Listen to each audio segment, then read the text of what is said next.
Happy today. I am William Brown from IamWilliamBrown.com. This is Disconnect to Connect One Word Conversations.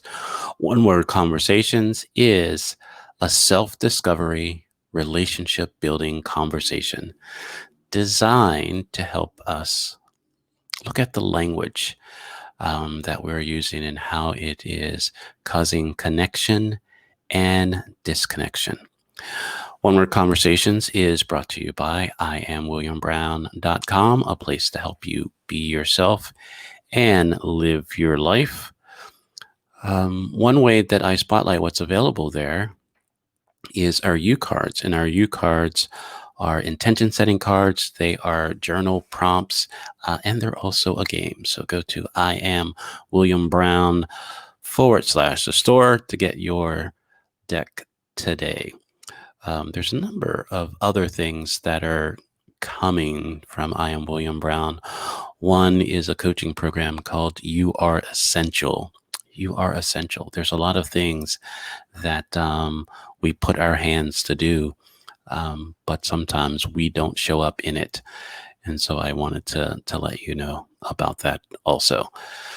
So this is the moment where I invite you to like, share, ask questions, comments, let me know where you're tuning in from, and do all those things to let me know that this is of value to you. So our word today is home. And so, especially because of last year with the pandemic and everything, our relationship to our home has definitely, I guess I'll say for myself, has definitely changed.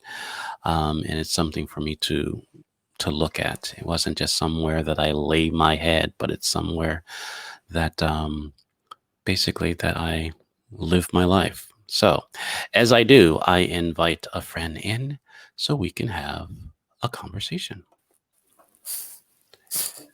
Good morning. Good morning. Good afternoon. Good afternoon and all those things, huh? So this is the moment where I invite my guests to introduce themselves however it feels comfortable to them. My name is Angie Cole. I am creator and curator of Untaming the Wild, where folks learn how to. I loved your description of You Are Essential. Basically, we learn how to come back to who are we at our most essential, and to live from that place and move from that place and figure out what has gotten in the way of being that essential self. Right. Let's see. Who else am I? I'm a coach. I'm a teacher. I'm a writer. I am a traveler. So that was the interesting spark of this word, I think, for us, is that my relationship with home is rather unconventional. I'm coming to you live here from a town called Algiers in Portugal, on the western coast of Portugal. And who else am I? I'm a sister. I'm getting ready to be an auntie. And I'm so excited. Right. Wow. That's great. It is, I will tell you, and this is not to, I don't know if this is to make you laugh or anything, because, we go way back. Yes. But as I was scrolling really quickly, I was like, oh my God, Angie. You're not the first person to say that. And then it's like reading is fundamental, right? And it's like, oh, okay. All right. Calm down. Settle. No babies for me. This is right, the closest I will come. So it's like there wasn't anything wrong with that, but it was just like it was like a jarring moment that. So yeah. So with that in mind, how does the word home land for you?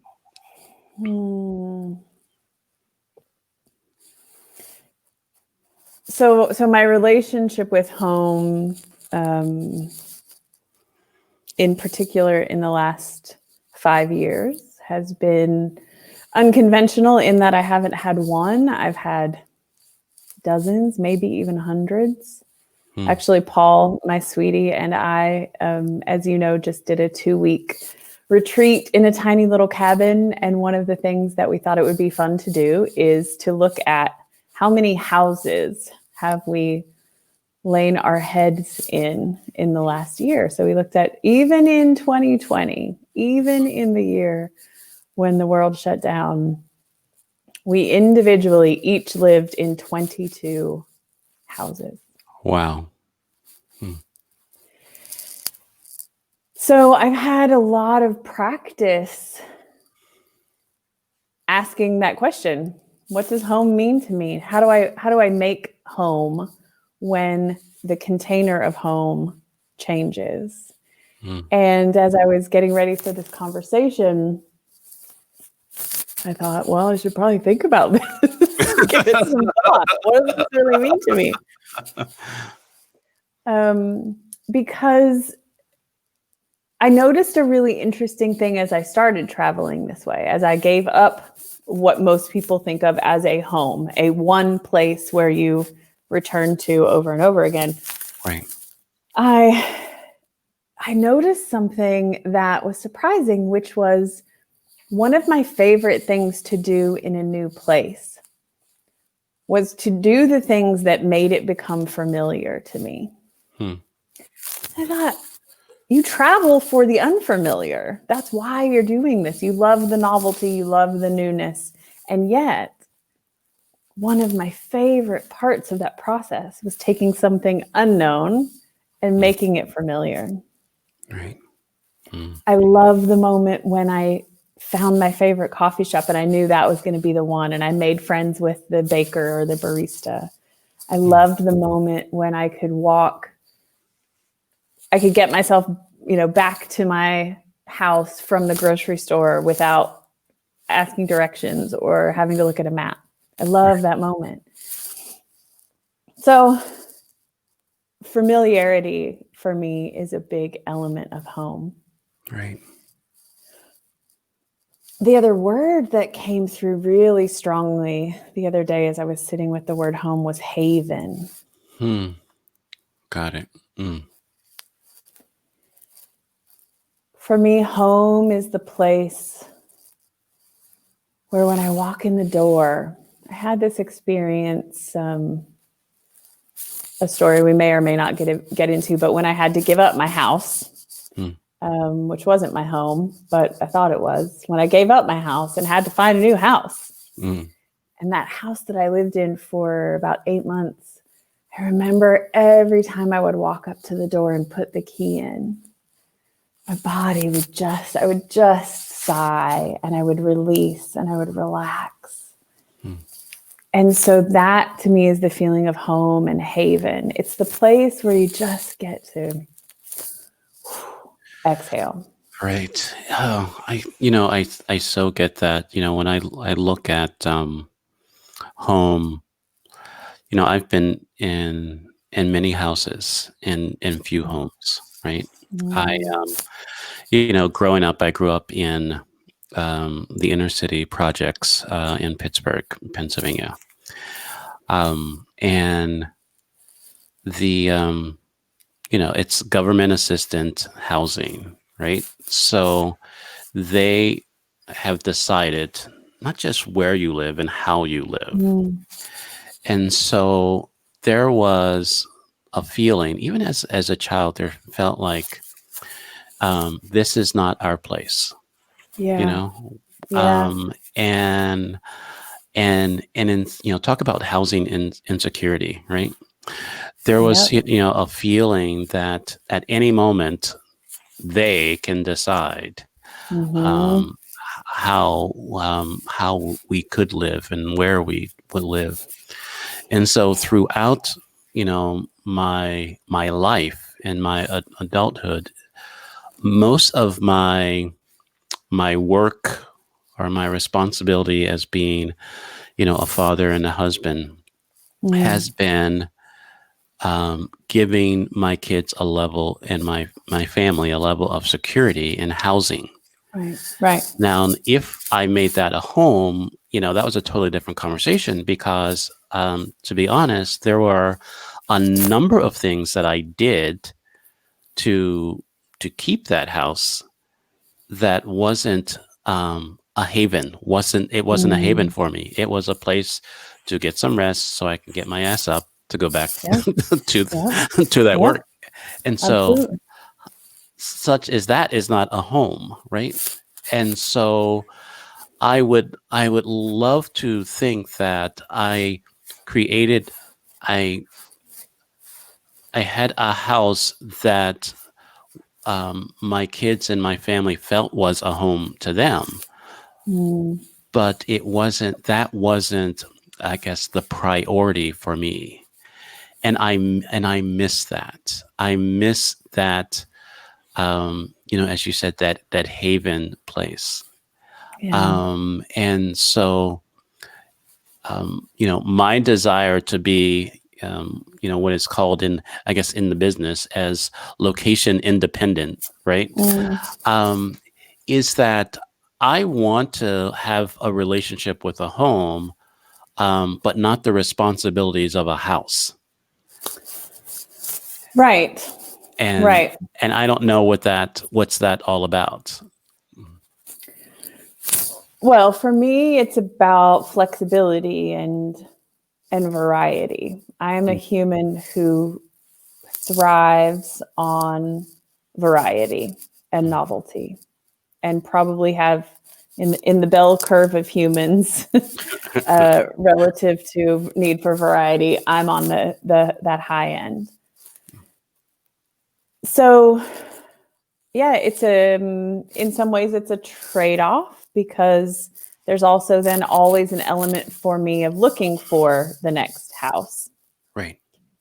Because I can only live in a certain country for 3 months, and I can only stay in a house for a certain amount of time. And so it's a trade-off. I don't have a mortgage, and I don't have to worry about what happens if a tree falls on the patio. Right.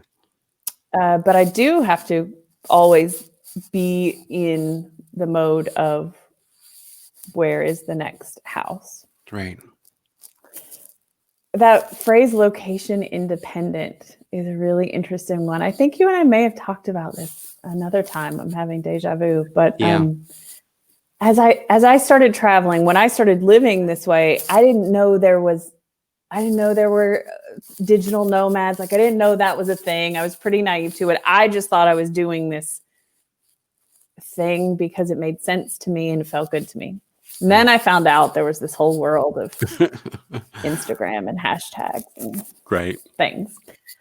And as people started applying that label of location independent to me, it always jarred with me. I thought, that I don't feel that way. That's certainly not my way of moving through the world. I do not feel independent from my location. I feel location interdependent. I feel, and I understand the application of that to mean exactly what you said. I don't have to. I'm not location responsible. I'm not location limited. Right. Yeah. I think within that, and that's why I remember when we had that conversation before, in that your interdependence, your immersion into the community, in the country that you're in, that there is a lot of people, even myself, have this romanticized, touristy type of experience. And I mean, I can remember a number of years ago when I was given an opportunity to work in Florida, and I said to the interviewer, I was like, "Yeah, I can't live in Florida. I would never get any work done because in my mind, Mm. Florida was vacation, right? Right, and Yeah. so, and I couldn't get out of, I was so like fixed that Florida means vacation. I don't know how people live here, right? I don't get it. And so for me, I couldn't make a home there, right? Because home means, like I said, the responsibilities, there's all that, the nesting, all of the things that I don't do on vacation, right? I just kind of like aimlessly roam around, spend too much money, and eat too much, and all that kind of Mhm. stuff. And I was Mhm. like, that is not what what you're doing, and what this means. So Yeah. how do you create, how do you, other than just finding the the familiar, how do you really create home every 3 months, right? Mm. It's it really has been one of the most delightful parts, is getting to figure that out. So as Paul and I now this year have been able to move through spaces together, together instead of independently, Right. it's something we do together, and I love it. So the first thing we do when we go into a new space Right. is we immediately just look at all the stuff, because I inhabit other people's Right. spaces. That's Right. somebody else's coffee machine. That's somebody else's throw pillow. It's somebody else's towel in the bathroom. Right. We were trained not to touch other people's stuff, right? I touch all of it. I touch all of it. If I'm coming to your Airbnb, I'm touching all your stuff. I will lovingly put it back respectfully, exactly the way we found it, probably 10 times cleaner than we found it, because let me tell you, people, it's just all of us. When you live in a house long enough, you stop looking at what has accumulated in the back Right. of the silverware drawer. Right. But It's when like, I come into your house, I see all the crumbs at the back of the right. silverware drawer. So that's the first thing we do, is we nest. We just literally look at all of it and say, what feels like us? What will we use? What feels yummy? What just trying to think of, like, this is a napkin holder in our current Airbnb. We Right. took everything out of it. It's become the key basket. Right. Do you have a key basket at your house? Yes, we do. Right? Lots of people like, right? That's where the Right. keys go. Right. So we do that. We take the raw material of the stuff. Hmm. The cool part of that for me is it's been a refinement process for me to know exactly what it is that makes me feel like me in my space. Right. That makes me feel comfortable, that makes me feel delighted and cozy and relaxed and functional. As I was writing my list of, well, what is home to me? One of the things that I was surprised by, but also, of course, is functional. What do I need? What do I need the kitchen to be like, so that my morning ritual around coffee and making breakfast feels as full of ease and comfortable as possible? Right. Where do I need the table to be so that I can do calls with my clients and have that space work? So it's been this really cool. I'm trying to think of another thing where the repetition of it, most people don't get. You create home once, I don't know, maybe every 3 years, 5 years, 10 years, depending on how much in motion you are. Right. I'm doing that over and over and over again. Right. Hmm.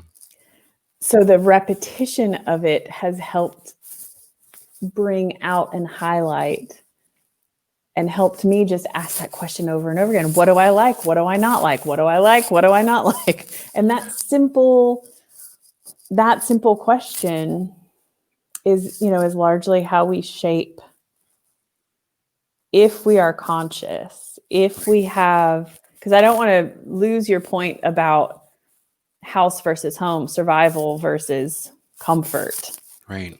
Comfort is a luxury, and we don't always have that. I've certainly lived in places that were houses that were meeting my animal shelter needs, period. Right. It was not a home. Mm-hmm. Right. Right. But if that's not true, then anyway, go ahead. What was coming, to mind, a saying that, home is where your heart is, right? And I think too many times, this is how this is showing up for me, is that my heart wasn't at my house. Yeah. My heart was, I took it to work with me because I was spending a lot of time there, that I needed to love this place, or I would like kill people. Absolutely. Right. Absolutely. No, but it was creating you're something. not alone. And so when we were, and I hate to use this, but because some people had this feeling, forced to stay home, right? Forced to stay at the house, right? Yeah. Shelter in place. It's like, Totally. damn it, Right. And it's like, and so, you hear that divorces were going up, and a lot of things, people are talking about domestic violence, and a lot of things that you would think that there was this haven, right? That we make assumptions that our house is our home, is our haven, and it's all of those things. And it's not that for many of us. And so how do we stay safe in a house that is not our home? And all of those things, that I don't know that we are being, in many cases, asked, and some case strongly encouraged, if not demanded, to do. Yeah. So I think there are a lot of layers to that. Yeah. I try to come back to, there's a spectrum. Everything's a spectrum. Right. There's a spectrum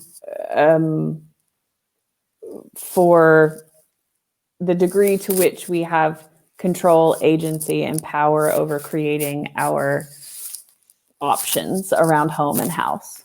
Right. Some of us have a lot, some of us have less, some of us have very little. So where I try to, where an individual can find individual agency, and this is outside of systemic power and privilege and oppression, right?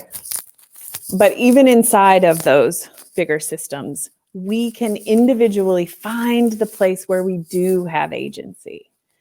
So many times going back to, love you, Mom, love you, Dad, but many times going back to visit my parents' house, it was so not my home. Like it was hostile in every way. It was not a comfortable place. It was not a safe place. It was not a familiar place. And the times that I did need to go there as an adult for logistical reasons or whatever, try to make an effort. Right. I created a haven in like wherever I could find it. They had an upstairs and a downstairs, and my sister and I would create a haven in the downstairs. We would have like the dogs couldn't come downstairs. We created that space where we could in a bigger context that was not that. Right. So if someone is living in a house in a context where it's going to be a process, where there are things beyond your control, and some bigger changes are going to be needed to, make the bigger change. Find the place where you can create haven. Right. That might be at your office. Right. If you're someone who is still going into or as you were saying before, when your house felt like a house, find a place that could be one shelf in one room where you get to create a space just for you. And if that's all you've got, and you can go stand in front of that one shelf, right, and feel connected to your heart, feel connected to your center. Home base is a word that kept coming, like a touch, a place that we touch. We go out and we have to do the things, and then we have a place to come back to. If it can be the tiniest thing, it can be a rug in the corner of a room, but find one place where you can create that. And then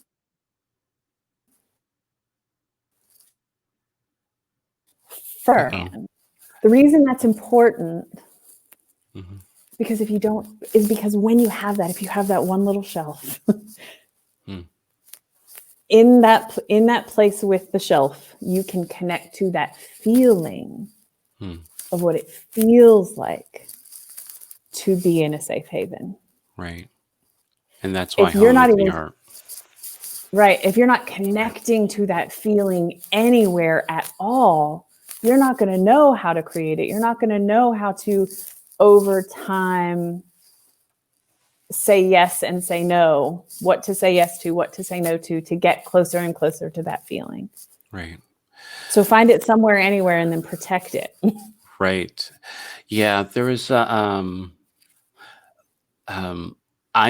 can remember feeling guilty that the house wasn't a home. The whole entire, the 3,800 square feet wasn't, that I felt comfortable. We reduced the level of square footage because I did an audit one time. Well, there's a number of reasons why we did, but I did an audit one time of our house. And there were probably 2,000 square feet that I didn't just go to, right? For a number of reasons. It wasn't on my radar. It wasn't in my foot traffic. And it was just, why the hell do I have all this space that I am not using? I don't even see, right? And there was just no connection to, and here's the, there's something that I wanted to bring up that is happening in the States. That for me, when I was thinking about this word in this conversation, it came up because people have used the word or the terms the people's house, right? The people's house, and that there was a riot, protests. This, a lot of things. You can add a lot of things to that at the people's house, and that there were. It was a sign of people with privilege to feel that they could do whatever the hell they wanted to do, and we just have to deal with it. And so, how that showed up for me is that when you believe that something truly is yours, you'll do what the hell you want. I don't believe that I'm a part of the people in that people's house. So in my mind, I wouldn't even if I had a grievance, I wouldn't show up to somebody else's house with my concerns. And so the fact that people are surprised that there are certain people that feel that that's their damn house, and they get to say things and other people don't, and there are surprised that there are some people that think it's kind of astounding to me, because there are a lot of things that have happened and are still happening in the quote unquote people's house that have nothing to do with the people. And so it was just very interesting to me how it played out, that there is a level of don't want to say comfort. I don't know if that is the right word, but I think it's more of entitlement that we Mhm. feel that if, I show up to my house or now apartment a certain way. I believe because I pay the rent that nobody should be in here when else than is supposed to be here. There's nothing else that should be going on when I'm if I'm not here. And I think the more that we as a country really kind of own up that we can say that it's the people's house, and we're Mm. about the people's business, and all that kind of stuff, and they're representing us. And when that's not the case, we can go, not just vote our representative out, but go have a conversation with our representative in a civilized way, I guess. Right. But to kind of go from there, and I think when it for me, without being a soapbox, that It's your box. I don't that's politics is not my home. Um, all of that is not something that it's like I'm concerned what's happening in the neighborhood, and I'm not, Mm. because there's a lot of part of our society that, you know, don't worry about what's going on over here, right? Right. Until the house is on fire, then I want you to be concerned. Right. And so that allows people to um, do whatever they do in their house. And so I want to feel that this country is my home, really, Mm. being frank, Yep. but I don't. Nope. And I just, Me um, either. but I just really um, don't want to just reduce things down to symbols, um, of, well, this is your house and this is what we're doing and this, and just kind of deal with it or not. So I don't know. I mean, you're in another country right now, and how did that show up from, someone that is born in this country and spent most of their life here to kind of see that unfold and how it's still unfolding? Yeah. Yeah. And so I've been out of the country for over a year now, too. So Hmm. I've been physically, energetically separate since October of 2019. Um,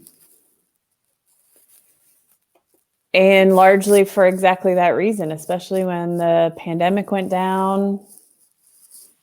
I sat with that question. I could have gone back, but it felt less and less like my home Hmm. all the time as I was watching what was unfolding and hearing from friends and family and other folks about how that was happening in the Right. US.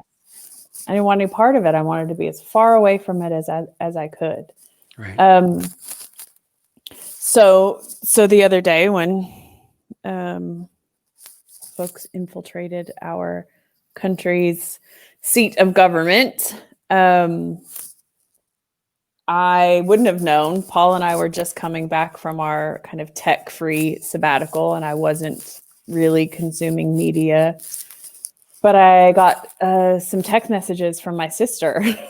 They were, holy shit, go find the news, find some live stream, go see what's happening. Right. It was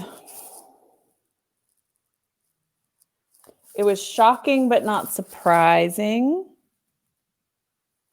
Shocking in that, I think just shocking to my system to see it was this weird crashing of this place. I've been to the Capitol many times. I love to go and sit in those rooms and feel the history and just be in that old, I mean, it's our very young country. It's one of the oldest parts of our, very young country. So to see this place that to me has always felt very tranquil and reverent. Civilized. Yeah. I know that. Mm-hmm. Clash with this violent, just kind of careless. It all felt very careless. It all felt very just juvenile, just like a bunch of drunk teenagers, but they weren't, but they were grown ass men. Right. Just so that part was shocking to my brain just couldn't. Right. But I wasn't surprised because I've been, those were all the rednecks I grew up with. Right. They were all right there, kicking windows in. There is, I don't know if you've experienced this when you were younger, this mentality that, that type of behavior could happen at the house, but don't let other people see it. Right. You know what I mean? There is this, hey, this is my house. I can do whatever the hell I want. I can be as juvenile. I can do, crazy stuff, but clean up for, company and all that other kind of stuff. Right. There's stuff you do at home and then stuff you don't. Right. And I would say, though, even that, like going back to your whose house is it? Right. Where I grew up, that was true for the men folk. Right. The dads could tear shit up if they wanted to. The boys could. The women and the girls could not, because it was not your house. Right. Wow. This is not your house. This is not your roof. So those were the men who were tearing up that house. Right. And that's the part that wasn't surprising to me. Right. Because they, that was my dad's mentality. He was the king of this castle. He could do whatever he wanted. Right. But that did not extend to everyone else. It was very clear whose house it was. There was another, when you bring that up, there's another thing that, that I was sitting with when I was hearing some of the, let's just say, non-African American commentators say things like, if they were Muslims, or if they were pick the label Black, there would have been a totally different response. There were been, a lot more force and all that.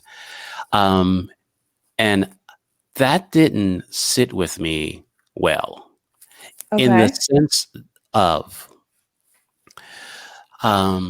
they were acknowledging that there's a different standard. Yeah. And the only way that they were bringing that up is to kind of make you feel like, oh yeah, I now get it. But at the same time, they're complicit to all of that. Yeah. Yeah. And so they will excuse it, but now they can use it as, yeah, we're so better because we're aware that if there was anybody else tearing up shit at the house. Right. It took the contrast for them to be able to see why the force used against Black protesters was a problem. Right. And it's like, it's really, for me, it feels like the house and it's not the house, and it's the home and it's not the home. There is, I had, children that were, a part of the protests, and they got to see, firsthand, the difference and what was what was on the ground and what was being reported, Yeah. and the Yeah. and the difference of that, and the feeling that Mm. it wasn't. It was more of the protests was more of a disappointment in feeling that I don't want to say, people were basically messing up your house, right? People were basically not allowing you to have agency. People were basically were taking away your freedom, or just Mm. devaluing you, or minimizing your concerns. It's like it's the image that just came to mind, and it's very elementary or something. It's like when you're at home, as a kid, um, and you're asked, "What do you want for dinner?" And you say something, and it's like, "Yeah, you're not getting that." That's not how Right. yeah. So it's Yeah. like it's like, "What the hell you ask me?" Right? Yeah. Right, It's like, Right. I don't have any say around But it's here. worse. But Yeah. right, right, Right. and it's like, that's how this Mm. country feels for me, right? Yeah. Yeah. And it's like, stop asking me what the hell I think. Yeah. Stop asking me what the Yeah. hell I want, Right. because this ain't my house. Yeah. This ain't my home. And I think until we really create not just a safe space. There was Nita. I saw the comments that she's like, sounds like a comfort zone, where home is a comfort Mm. zone, Mm. and it's um, home. I think how you said before that it's like home base. It's like when you're playing. What was that? Was that the game tag or something? Yeah. Yeah. That you touch, that I'm back at Mhm. home. You can't do anything to me. You can't, Right. you Yeah. can't tag me. I'm at home Yeah. base. Yeah. And it's like, there's too many of us that are not at Mm. home base. Yeah. There's no home base for us. No, there's no haven. And Yeah. so until we open that home up, because, we talk about redlining and all those different things that keep people from home ownership, as they say, right? Mhm. Basically, it's not home ownership, is debt, right? Hey, and that's just kind of crazy. It's like, there's certain type of debt that they don't want you to have, right? Yeah. You can Yeah. have this type of debt, but not this type of debt. Right. Not one you that know would actually have the potential to right, to give increase you your wealth. right, and to give you a sense of home base. Yeah. Yeah. So I think that's a really important reframe, I guess, for this time and this moment, and that perhaps that, through that lens, that is the endeavor. How can right. I contribute to more of that country, Mm, our country, my country, right, being a haven for more people? right, What's my role in that? What's my part in that? Where do I intervene when someone isn't being included in the haven? right, I think that's a really helpful lens to right, look at the activism possibility. right. I think for me, and I appreciate that, it comes down to, our level of self-awareness. There's a lot of part of my journey home to myself, right? It's like a homecoming. It's a recognition that I was always there, but I was looking for my purpose. I was looking for acceptance. I was looking for my worthiness everywhere else but within me. And I Yes. think the more that we are willing to have our home base, to go home to ourselves, to come home to ourselves, the more that one will know what home feels like, Yeah. and we know what home, isn't, and Right. we won't put up with it for, Here, you know, here. Yes. years, Yes. decades, Yes. centuries. Um, Absolutely. and that will cause it to show up on CNN or the news as Yeah. acting out. Right. So Yeah. that's that's my prayer. That is within the conversations of self-awareness. Yeah. I mean, there is some people that think, we have an awareness of ourselves, and it's like, is that who you think you are? Well, I think the way that also plays out is that when we are under the illusion that the external is what creates home, Right. that's where, that's where people will act foolish in protection of the external and what they think they will not be okay without. Right. Hmm. Right? If the changing of my external feels like a threat to my survival, to my homeness, then yeah, I might go out with pitchforks and burn shit down if I think that that's what I need in order to be okay. Right. Wow. It brings me back to, your practice of all the many homes that you're in, of having that comfort that you don't come in and wreck the place. Right. You come in and say, what about this place that I can make home? Yeah. That I can, because of this invitation, even though that it's an invitation with an invoice, but but it's still an invitation into the house to make this your home. Yeah. And it's like, we're not given many of those invitations, Mm. you know? And I think the opportunity that I'm getting from this conversation that you have shared with, I think, over 20 different houses that you've been in, but you've been in one home because you were there. And Absolutely. there is that awareness that I am home. I am home. And It's exactly what I wrote in my little, hmm. you know me and my note taking. Oh Ooh, yeah. can you see it? I'm Yeah. home right there. Right. Yeah. There it is. And because that changes everything. Because Right. then I am unshakable. Right. Then I am Right. my orientation, I am my harbor.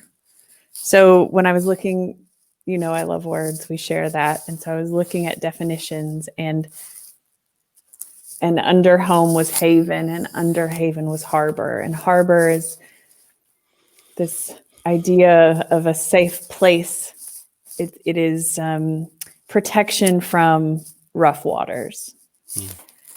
So when I cultivate myself, when I am the harbor, Mm. there are going to be rough waters.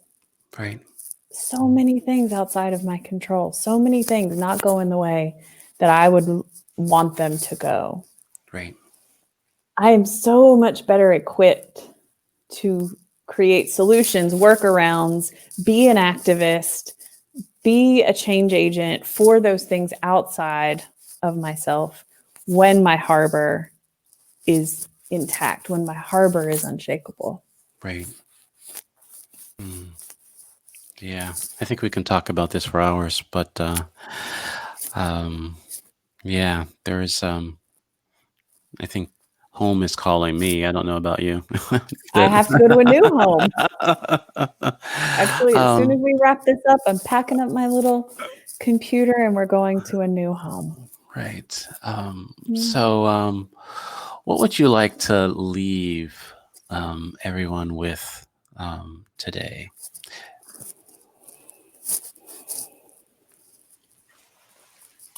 Um, Yeah, I guess just an encouragement to Mm, find your haven and to get really clear on where you have agency and where you don't. right. And don't, I mean, the places where you don't, again, there are big changes that need to happen and are happening in our world.